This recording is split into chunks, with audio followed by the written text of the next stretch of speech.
Hello students, very good morning. आज हम लोग पढ़ने जा रहे हैं सॉल्यूशन चैप्टर का लेक्चर नंबर 5 और आज के चैप्टर में पढ़ेंगे वेपर प्रेशर और साथ में मैं पढ़ाऊंगा आप लोगों को राउल्ट्स लॉ भी। वेपर प्रेशर बहुत इंपॉर्टेंट है इस चैप्टर के लिए, क्योंकि आगे जितने भी आप सॉल्यूशन चैप्टर का टॉपिक पढ़ोगे सब में आपको वेपर प्रेशर ही मिलेगा। तो क्या है वेपर प्रेशर समझते हैं। वेपर जो है ये डायरेक्टली रिलेटेड है इवेपोरेशन से। इवेपोरेशन से तो इवेपोरेशन को भी समझेंगे और वेपर को भी समझेंगे। इवेपोरेशन यानी कि कोई लिक्विड, अगर कोई लिक्विड लेते हैं ओपन में रखते हैं तो इसके मॉलिक्यूल्स को हम ऐसे दिखा रहे हैं इसलिए कि ज्यादा समझ में आ जाए आपको। तो ये आपके मान लो कोई लिक्विड है, इसमें दो पार्ट हम लोग बांट देते हैं। एक तो लिक्विड का जो है सरफेस एरिया होगा, सरफेस एरिया होगा और दूसरा होगा बल्क एरिया। ठीक है, सरफेस एरिया और बल्क एरिया। तो सरफेस एरिया पर सरफेस टेंशन काम करता है और सरफेस टेंशन कहां काम करता है, नीचे की तरफ। मतलब मान लो कि ये हाइड्रोमॉर्निंग लगता है, चाहे कोई भी फोर्स लगता है, इंटरमोलिकुलर फोर्स ऑफ अट्रैक्शन। तो जो बल्क एरिया में है इनके मॉलिक्यूल्स के चारों तरफ लगेंगे। ठीक है, जो बल्क एरिया में इनके मॉलिक्यूल्स के चारों तरफ लगेंगे, मतलब ये बल्क एरिया का एक मॉलिक्यूल्स लेते हैं तो इनका जो इंटरमोलिकुलर फोर्स ऑफ अट्रैक्शन है ये चारों तरफ इसमें काम करेंगे।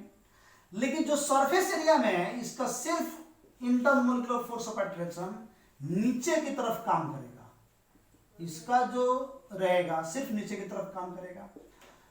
तो सरफेस एरिया का मॉलिक्यूल्स यहां दिखा है सिर्फ नीचे की तरफ, यानी कि दोनों में ज्यादा इंटरमोलिकुलर फोर्स ऑफ अट्रैक्शन इसमें काम करता है, इसलिए सरफेस एरिया का ही मॉलिक्यूल्स इवेपोरेट होगा।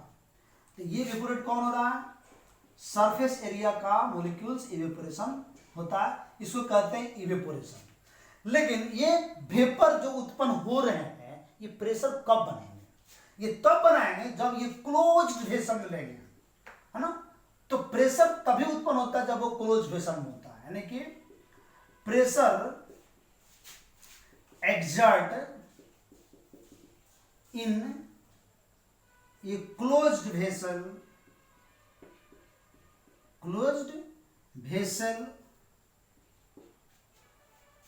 ठीक है, क्लोज्ड वेसल में लेना होगा। प्रेशर तभी एग्जर्ट होगा जब क्लोज्ड वेसल में होगा। यानी कि यहां पे एक और चीज जोड़ सकते हैं, लिक्विड ऐसे लिखते हैं ज्यादा बेटर रहेगा, लिक्विड या वेपर एक्सर्ट प्रेशर इन ये क्लोज्ड वेसल जो वेपर है। और ये लॉ हम लोग पढ़े थे गैसेस के चैप्टर में, काइनेटिक थ्योरी ऑफ गैस में, उसमें सीधे ये पॉइंट्स बताया गया कि वेपर जो है, जो गैसेस हैं, exert pressure in a closed vessel if जो गैसेस जो है वो टकराएंगे दीवार से, यानी gases collide with wall of the vessel to exert the pressure. तो यहां पे हम लोगों को इस बात को समझना होगा कि ये प्रेशर तभी उत्पन्न करेगा जब ये क्लोज वेसल में होगा। और क्लोज वेसल की कहानी जानते हैं। तो क्लोज वेसल में यहां से हम कंप्लीट रूप से इसको बंद कर दे रहे हैं और यहां तक हम ले रहे हैं इसके लिक्विड्स। तो लिक्विड्स इस तरह से हम ले लिए, ये हमारा लिक्विड हो गया। ठीक है, तो सरफेस एरिया का जो लिक्विड होगा जाहिर सी बात है कि ये इवेपोरेट होगा, जैसे आप अभी तक पढ़ चुके हो। क्लोज वेसल में आप लोग तो ये प्रैक्टिकली चीजें हैं, आप लोग आसानी से देखते होंगे। कोई भी बंद बोतल में पानी वगैरह भी ले लो तो कुछ समय बाद देखते होंगे कि उसमें से पूरे वाष्प तो दिखेगा नहीं आपको, वेपर तो थोड़ा दिखेगा, लेकिन उसके चारों तरफ एक मॉइस्चर जमा हो जाता है और धीरे धीरे वो फिर से मॉइस्चर लिक्विड के रूप बनकर फिर पानी में चला जाता है। तो दोनों ही क्रियाएं यहाँ पे होती है, यानी कि जो क्रियाएं यहां से नीचे से ऊपर की तरफ जाती है, वेपर बनता है, इसको हम लोग कहते हैं इवेपोरेशन, इसको इवेपोरेशन कहते हैं। और जो फिर से यहाँ पे मान लो कि ये छोटे छोटे बूंद बन गए दीवार पर, इसके लग गए और फिर ये नीचे की तरफ टपकने शुरू करते हैं, ये नीचे की तरफ आना शुरू करता है, दिस इज कॉल्ड कंडेंस, इसको कहते हैं कंडेंस। और ये दोनों क्रियाएं एक साथ होती है, यानी इक्विलिब्रियम स्टेट में होता है। मतलब मैं इस बात को बताऊं कि कंडेंस और इवेपोरेशन, कोई भी मान लो कि एक लिक्विड है, यहाँ पे ये लिक्विड है और ये लिक्विड यहाँ पे वेपर बन रहा है, ठीक है, लिक्विड क्या हो रहा है, वेपर बन रहा है। तो दो प्रोसेस इसमें होता है, एक तो इसको यहाँ पे इवेपोरेशन प्रोसेस कहेंगे, इवेपोरेशन कहेंगे, और एक फिर वेपर से लिक्विड बनेगा, इसको कहेंगे कंडेंस। तो दोनों ही प्रक्रिया होंगे और ये दोनों जो है लिक्विड से वेपर, वेपर से लिक्विड, प्रक्रिया चलता रहेगा। एक समय आएगा कि दोनों का मात्रा बराबर होगा, this is called equilibrium state में, और ये पहुंच जाएगा लिक्विड से वेपर, वेपर से लिक्विड, ये बन जाएगा एक इक्विलिब्रियम स्टेट, लगा देगा यहां पे इक्विलिब्रियम स्टेट को रखेगा। इक्विली शॉर्ट फॉर्म लिखते हैं हम लोग यहां पे, इक्विलिब्रियम ऐसे लिखते हैं, इक्विलिब्रियम स्टेट। ये चला जाता है इक्विलिब्रियम स्टेट में, जो लिक्विड से वेपर, वेपर। देखिए आप लोग इक्विलिब्रियम चैप्टर पढ़े होंगे, उसमें बताया गया था कि कभी भी इक्विलिब्रियम स्टेट तभी हो सकता है जब वो क्लोज वेसल में, ओपन वेसल में कभी होता ही नहीं है। क्लोज वेसल में वहां पे टेम्परेचर है ना, उसकी प्रेशर कंसंट्रेशन सब फिक्स्ड होती है। तो ये इक्विलिब्रियम स्टेट में चला जाता है, यानी कि ये वेपोरेट होगा, फिर ये कंडेंस होगा, फिर वेपोरेट होगा, फिर ये कंडेंस होगा। ये क्रिया हमेशा होता रहेगा और ये इक्विलिब्रियम स्टेट में चला जाएगा, यानी आपके लिक्विड में कोई असर नहीं पड़ता है। तो यहां से जो प्रेशर उत्पन्न होता है उसको हम लोग कहते हैं वेपर प्रेशर। यहां से जो प्रेशर हमारा उत्पन्न होगा, this is called vapour pressure. इसी को हम लोग वेपर प्रेशर कहते हैं। तो ये वेपर प्रेशर जो है, क्या हमारा ये वेपर प्रेशर किसी से प्रभावित होता है ऐसे बहुत सारे फैक्टर्स हैं जिससे प्रभावित होते हैं। क्या टेम्परेचर यहां बढ़ा दें तो इवेपोरेशन जरूर बढ़ेगा। तो आते हैं अब ये जानेंगे कि क्या ये वेपर प्रेशर प्रभावित होता है और कैसे प्रभावित होता है, यानी कि factors on which vapour pressure depend. कौन सा ऐसा फैक्टर है जिसपे वेपर प्रेशर डिपेंड करता है? तो ये वेपर प्रेशर है, ऐसा फैक्टर्स पहले जान लेते हैं। पहले तो ये बात बता दूं मैं, बहुत सारे बच्चों के दिमाग में रहता है क्या सर एक कंटेनर बढ़ाएंगे कम करेंगे तो वेपर प्रेशर पे असर पड़ेगा, वेपर प्रेशर कम होगा या बढ़ेगा? ऐसा कुछ नहीं होता है। कंटेनर की आप बढ़ाना और कम करने से आपको बस इतना ही फर्क पड़ेगा कि उसके लिक्विड के सरफेस एरिया जो है वो बढ़ेगा घटेगा, लेकिन इवेपोरेशन की जो एवरेज इवेपोरेशन है वो कम और अधिक नहीं होगा। वो तो डिपेंड करता है उसके नेचर पर। तो मैं सीधे तौर एक बात बता दूं यहां पे कि इट डज नॉट डिपेंड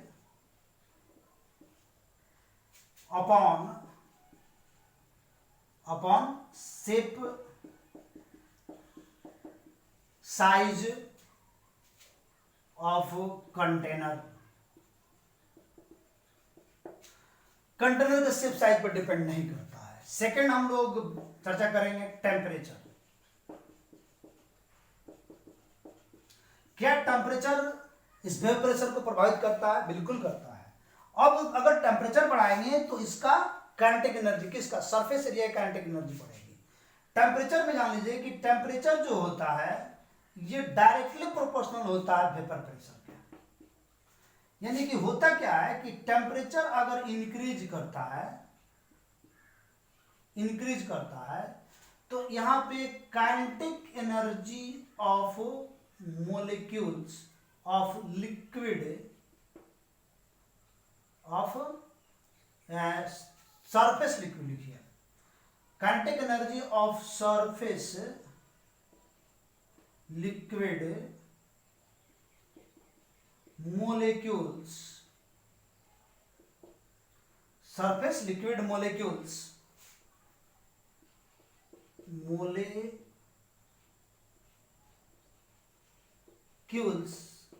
ये भी इंक्रीज करेगा। तो टेम्परेचर बढ़ाने से kinetic energy of surface of liquid जो है वो भी बढ़ रहा है। तो जब ये बढ़ेगा, जाहिर सी बात है, तो इवेपोरेशन ज्यादा बढ़ेगा। यानी कि मैं ये भी कह सकता हूं कि इंक्रीजेज इवेपोरेशन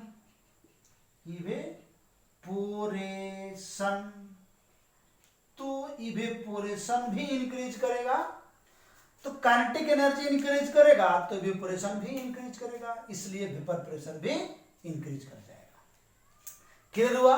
टेम्परेचर बढ़ाने से क्या क्या होता है, टेम्परेचर बढ़ेगा तो ये इंक्रीज करेगा। अब हम लोग जानेंगे यहां पे नेचर, थर्ड नंबर में नेचर ऑफ लिक्विड। क्या लिक्विड के नेचर भी प्रभावित होता है? बिल्कुल, वेपर प्रेशर सबसे ज्यादा जो है उसी से प्रभावित होता है। यानी कि नेचर, थर्ड नंबर में नेचर ऑफ लिक्विड, ये बहुत ज्यादा इंपॉर्टेंट है हम लोगों के लिए। नेचर ऑफ लिक्विड, मैं ये पहले एक बात बता दूं कि लिक्विड के नेचर जो है वे टोटली डिपेंड करेगा पहले उसके इंटरमोलिकुलर फोर्स ऑफ अट्रैक्शन। तो पहले तो हम बात करेंगे मोलिकुलर फोर्सेस पर, ये समझना पहले जरूरी है। मोलिकुलर फोर्स जो होता है ये दो प्रकार के होते हैं। एक तो होता है वांडरवाल, एक होता है वांडरवाल फोर्स, और दूसरा होता है हाइड्रोजन बॉन्डिंग। इन दोनों में किसका फोर्स ऑफ अट्रैक्शन ज्यादा होता है? तो इसमें वांडरवाल फोर्स जो होता है ना वीक होता है और ये ज्यादा स्ट्रॉन्ग होता है। यानी कि वांडरवाल फोर्स जो होता है ये वीक इंटरमोलिक्यूलर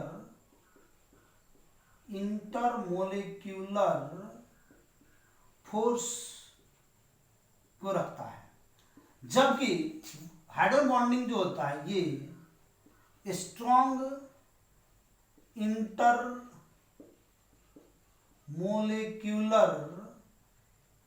फोर्स को रखता है।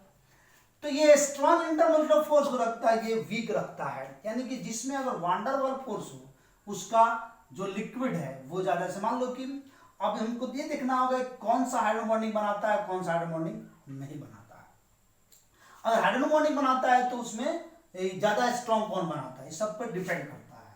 तो एग्जाम्पल के तौर पर हम लोग थोड़ा सा याद रखेंगे। एक चीज मैं यहाँ बता दूं और, यानी कि निश्चित हो गया कि vapour pressure is inversely proportional to intermolecular force of attraction. यानी कि शॉर्ट फॉर्म में लिखते हैं इंटरमोलिकुलर फोर्स ऑफ अट्रैक्शन। तो इंटरमोलिकुलर फोर्स ऑफ अट्रैक्शन जितना ज्यादा बढ़ेगा वेपर प्रेशर उतना ही कम होगा, और इंटरमोलिकुलर फोर्स ऑफ अट्रैक्शन जितना कम होगा वेपर प्रेशर उतना ही बढ़ेगा। इस बात को हम लोग यहाँ पे क्लियर कर चुके हैं। अब हम लोग एग्जाम्पल की तरफ बढ़ेंगे।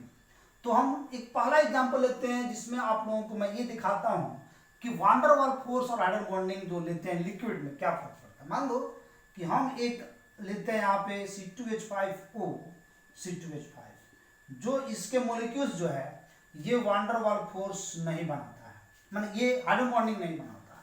और इसके साथ हम एक और लेते हैं इथाइल अल्कोहल जो हाइड्रोजन बॉन्डिंग को बनाता है। तो जाहिर सी बात है कि इसका इंटरमोलिकुलर फोर्स ऑफ अट्रैक्शन कम होगा। ये लिख देते हैं डू नॉट फॉर्म या does not form hydrogen bonding, ये नहीं बनाता है, और ये बनाता है फॉर्म हाइड्रोजन बॉन्डिंग, ये बनाता है। तो जाहिर सी बात है कि इवेपोरेशन किसका ज्यादा होगा, इसका ज्यादा होगा। तो हमारा जो बात करते हैं वेपर प्रेशर का, किसका वेपर प्रेशर ज्यादा होगा, यानी कि निश्चित तौर पे vapour pressure of ether greater than vapour pressure of alcohol C2H5OH। एक एग्जांपल हो गया, और एग्जांपल बढ़ाते हैं। अब हम लेते हैं एक वाटर लेते हैं और फिर से लेते हैं C2H5OH। तो वाटर के मॉलिक्यूल्स और C2H5 के मॉलिक्यूल्स दोनों के दोनों हाइड्रोजन बॉन्डिंग बनाते हैं। इस बार लेकिन यहां पे हाइड्रोजन बॉन्डिंग बनाते हैं तो कैसे बनाते हैं? It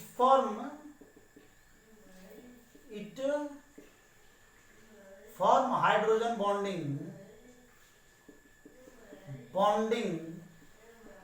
with 4 molecules.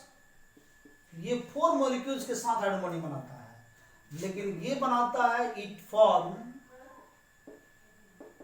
Hydrogen bonding with 2 molecules. अब बताइए, ये 2 मॉलिक्यूल्स होते हैं, इसमें 4 मॉलिक्यूल्स, तो स्ट्रॉन्ग हाइड्रोजन बॉन्डिंग किसमें होगा? इसमें होगा। और वीक किसमें होगा? इसमें होगा। यानी कि हमारा vapour pressure of ethyl alcohol is greater than vapour pressure of water होगा, क्योंकि इंटरमोलिकुलर फोर्स ऑफ अट्रैक्शन क्या कम हो रहा है। इस तरह से आप लोग और भी ले सकते हो। मान लो कि इस बार हम थोड़ा सा इसको लेते हैं C2H5OH, है ना, फिर लेते हैं यहाँ पे CH2OH, और फिर लेते हैं CH2OH। अब देखिए यहाँ पे एक अल्कोहलिक ग्रुप 2 और 3 है, तो निश्चित तौर पे इसका इधर जाने पर हाइड्रोजन बॉन्डिंग की क्षमता बढ़ रही है, यानी कि स्ट्रेंथ ऑफ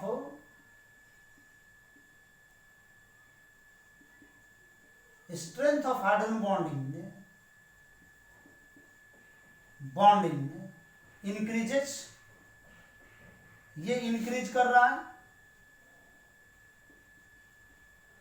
तो स्ट्रेंथ हाइड्रोजन बॉन्डिंग इंक्रीज कर रहा है, पहला पॉइंट। तो क्या होगा? यानी कि स्ट्रेंथ जब बढ़ेगा तो इसका इवेपोरेशन क्या होगा? यानी कि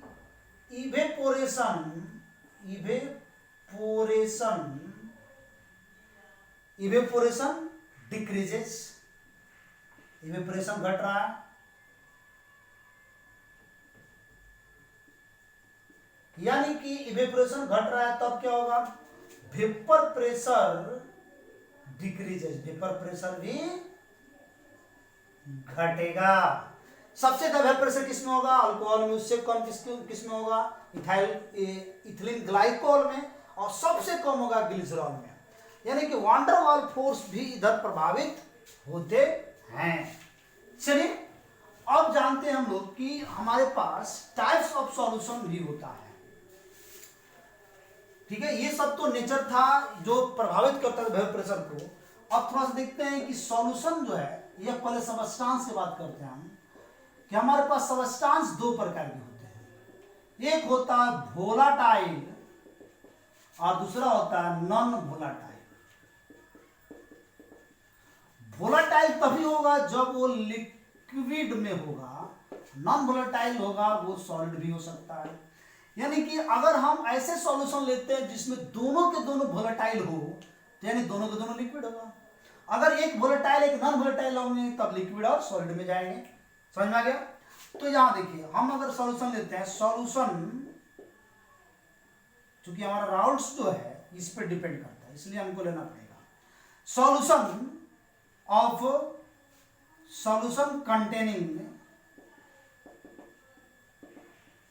containing 2 volatile liquid। अब 2 volatile liquid का सॉल्यूशन लेते हैं, यानी कि हमारा जो सॉल्यूशन है ये ऐसे हो रहा है। एक ये भी volatile हो गया और ये भी volatile हो गया। तो ये volatile हम मान लेते हैं कि सॉल्यूट है, और ये भी वोलेटाइल हम मान लेते हैं ये सॉल्वेंट है। समझिएगा, ये सॉल्वेंट है, ये सॉल्वेंट है। तो सॉल्वेंट की मात्रा ज्यादा होती है, इसलिए इस वोलेटाइल लिक्विड को हम लोग ए मान लेंगे, और सॉल्वेंट की मात्रा कम होती है तो इस वोलेटाइल लिक्विड को बी मान लेंगे। ठीक है, दोनों के दोनों वोलेटाइल हो गया। तो यहां पे हम लोग चूंकि दोनों के वेपर प्रेशर को क्या मानेंगे, तो इसके वेपर प्रेशर को हम लोग मानेंगे P0 B, और इसके वेपर प्रेशर को मानेंगे हम लोग क्या, P0 A। मतलब ये समझते हैं क्या है P0 A और P0 B। तो तो यहां पे जो प्रेशर उत्पन्न होगा सॉलिड में यानी बी कंपोनेंट में, तो उसको हम लोग पी नॉट बी कहेंगे। और ये पी नॉट बी क्या है?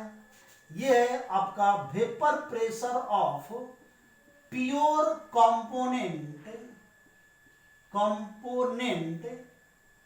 B, vapour pressure of pure component B. उसी प्रकार पी नॉट ए जो है ये क्या होगा? Vapour pressure of pure component A. तो ये vapour pressure pure component B हो गया, ये vapour pressure pure component A हो गया। तो अब हम लोग पढ़ेंगे यहां पे राउल्ट्स लॉ। राउल्ट्स लॉ बहुत बड़े साइंटिस्ट थे, ये सॉल्यूशन चैप्टर में बहुत बड़ा इनका योगदान रहा है। ये कंडीशन के अनुसार ये कॉलगेटिव प्रॉपर्टीज में भी अपना एक लॉ दिए हैं, और अभी जो है इनका कंडीशन अलग है। यहाँ पे जो लॉ ये दे रहे हैं उनका कंडीशन है कि वोलेटाइल लिक्विड में दे रहे हैं, मतलब 2 लिक्विड लेंगे और दोनों वोलेटाइल लिक्विड लेंगे तब एक सॉल्यूशन बनाएंगे। यानी कि इनका लेना था फॉर ए सॉल्यूशन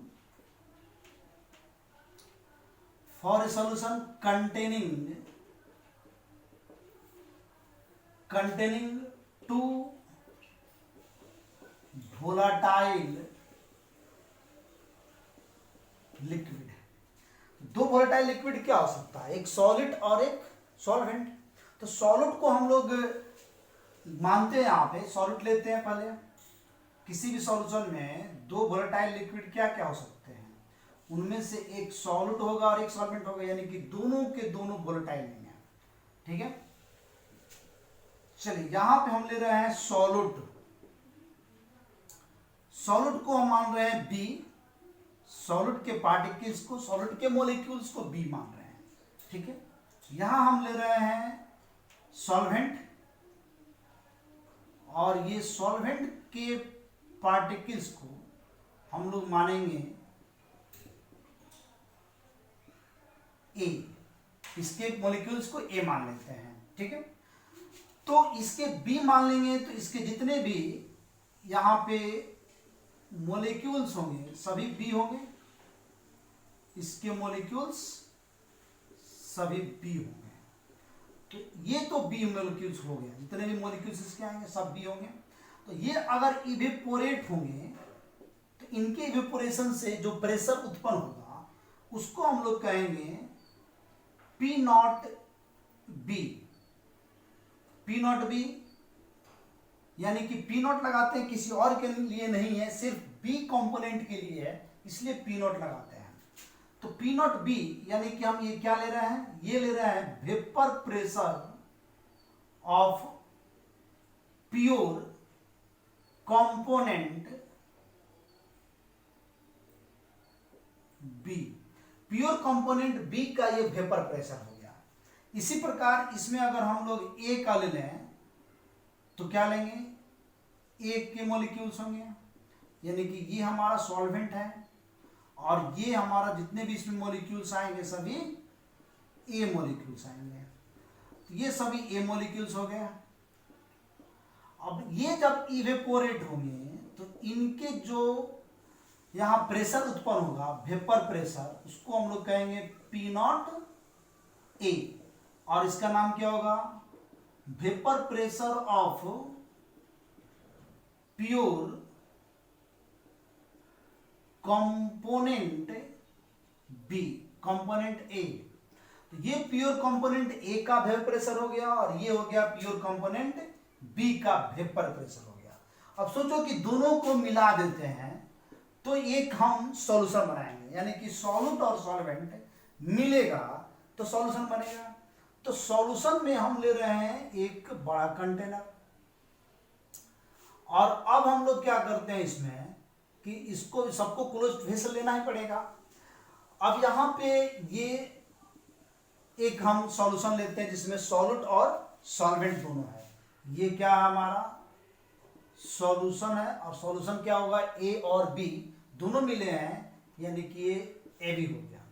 तो इसमें जो पार्टिकल्स होंगे वो ए बी सब रहेंगे इसमें। ठीक है, तो ए और बी पार्टिकल्स इसमें एक साथ रहेंगे, A B A B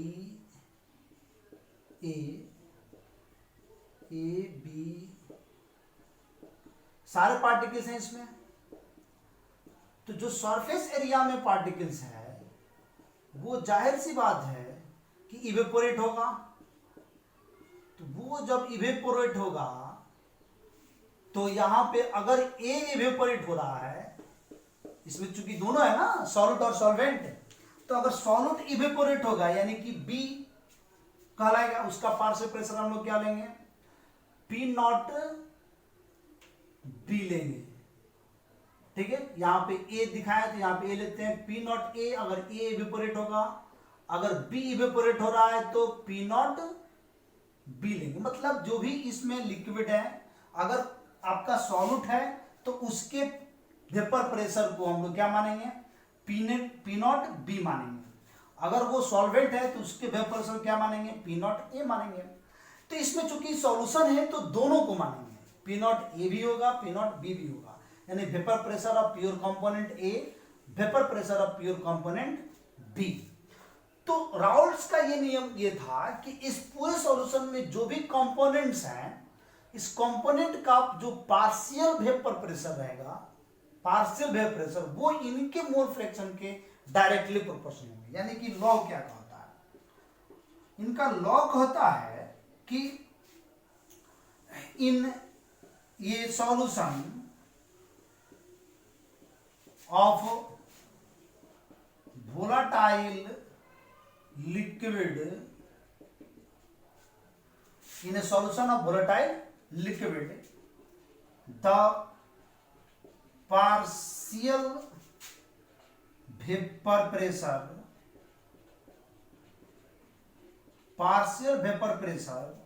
is partial vapor pressure of component, लिख लीजिए, of component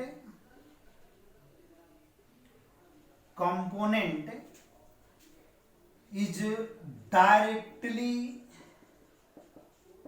proportional to its mole fraction. जो कंपोनेंट का हम वेपर प्रेशर लेंगे, पार्शियल वेपर प्रेशर, तो राउल्ट्स कहता है कि उस सॉल्यूशन में उसके मोल फ्रैक्शन के डायरेक्टली प्रोपोर्शनल होगा। ये राउल्ट्स लॉ है।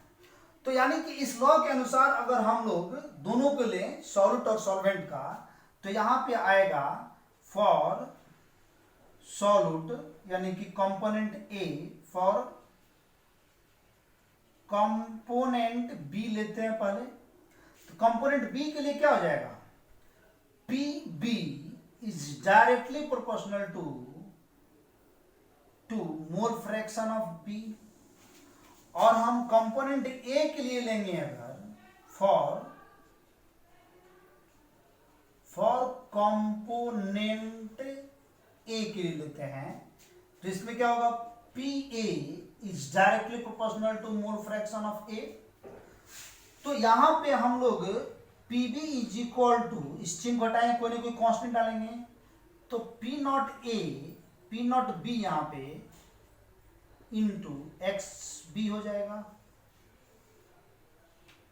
और यहां पे हम लोग अगर लेंगे तो PA is equal to P not A into X A. आपको मैंने पहले ही बता दिया है कि P नॉट B और P नॉट A क्या है, लेकिन फिर भी यहां जानिए फिर से कि P नॉट A और P नॉट B क्या है। तो यहां पे मैं लिख सकता हूं where PA and PB is equal to partial vapour pressure of component A and B। P not A and P not B is equal to, यहां पर लिख सकते हैं vapour pressure of pure component A and B, ये vapour pressure pure component का हो गया ए and B का, और एक्स जो है ये क्या है, ये है मोल फ्रैक्शन है। तो ये बात क्लियर हो गई कि अलग अलग सॉल्यूशन के लिए अलग अलग इनका ये लॉ है जो काम करता है, लेकिन अगर हम सॉल्यूशन को मिला दें तो डाल्टन्स का एक लॉ कहता है, इसको मिटाते हैं, नोट कर लिए होंगे आप लोग। चलिए आगे देखते हैं। तो डाल्टन्स का लॉ ये कहता है कि अगर हम टोटल प्रेशर को लेते हैं तो क्या होगा, ठीक है, टोटल प्रेशर, यानी कि यहां पर हम ले रहे हैं कि according to Dalton's law of partial pressure,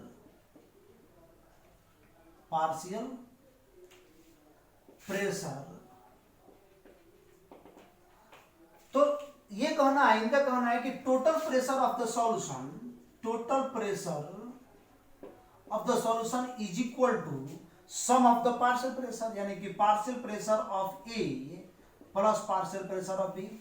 यानी इनका कहना है कि Pt is equal to Pa plus Pb।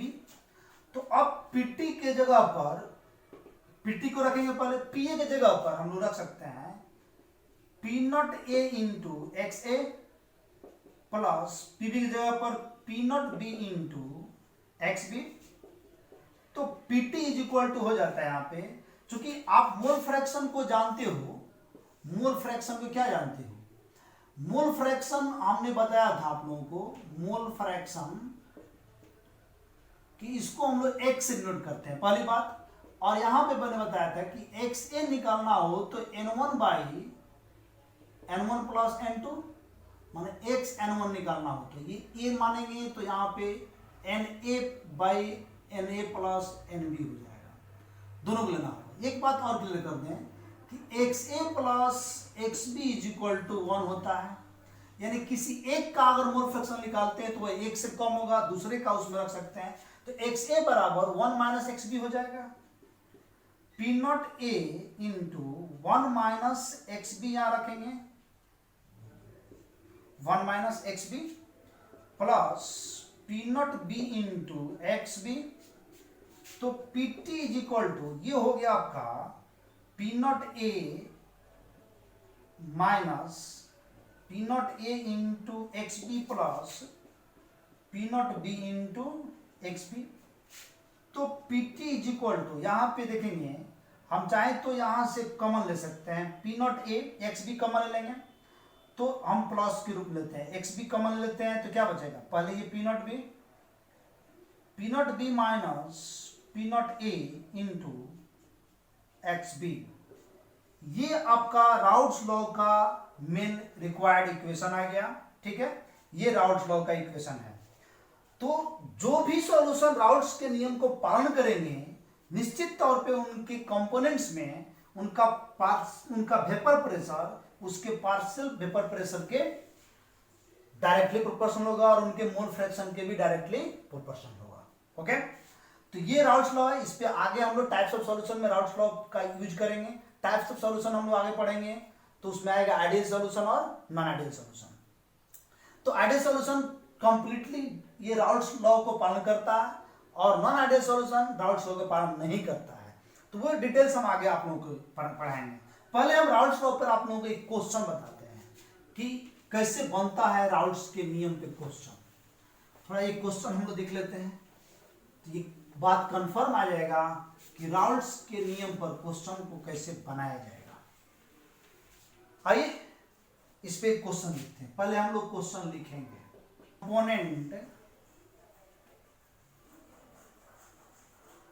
Component A and B दोनों को निकालना है।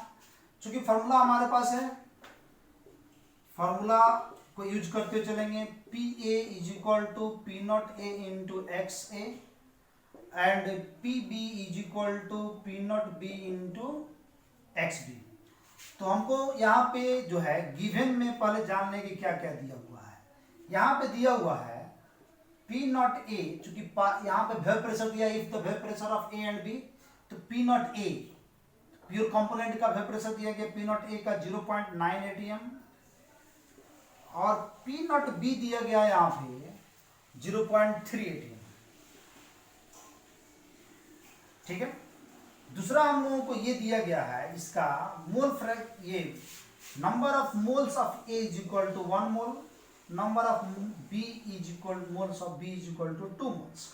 यहां से मोल फ्रैक्शन निकल रहे हैं तो पी ए निकालते हैं, पी ए और इसमें निकालना क्या हम लोगों को P A and P B is equal to what, हम लोगों को पी ए और पी बी निकालना है।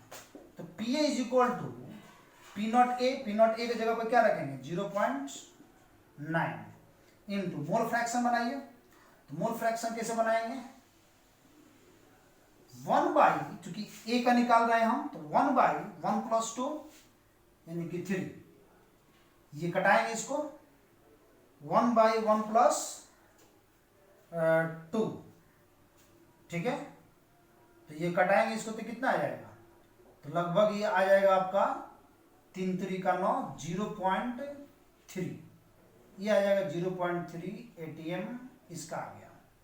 इसी प्रकार अगर हम लोग सेकंड का निकालेंगे पीबी का, तो पीबी का क्या आएगा, तो पीबी में अगर हम लोग जाएंगे तो ये आएगा आपका पी नॉट बी कितना दिया गया 0.3 इंटू मोल फ्रैक्शन निकालेंगे तो कितना आएगा 2/3, चूंकि इसका नंबर ऑफ मोल्स 2 है तो इसको कटाएंगे 3 से तो ये 0.2 atm इसका हो जाएगा। इस प्रकार हमें पीए और पीबी निकालना था जो कि पार्शियल वेपर प्रेशर था, है ना, ये हमें निकालना था partial vapour pressure of component A and B. तो पार्शियल वेपर प्रेशर पीए और पीबी निकालना है तो ये हम पार्शियल वेपर प्रेशर आपको निकाल लिए, 0.3 atm आया, दूसरा आया 0.2 atm। ठीक है, इस तरह से आप लोग सॉल्यूशन चैप्टर को पढ़ते रहिए। अब नेक्स्ट लेक्चर में आप लोगों को बताऊंगा types of solution. Okay, that's all.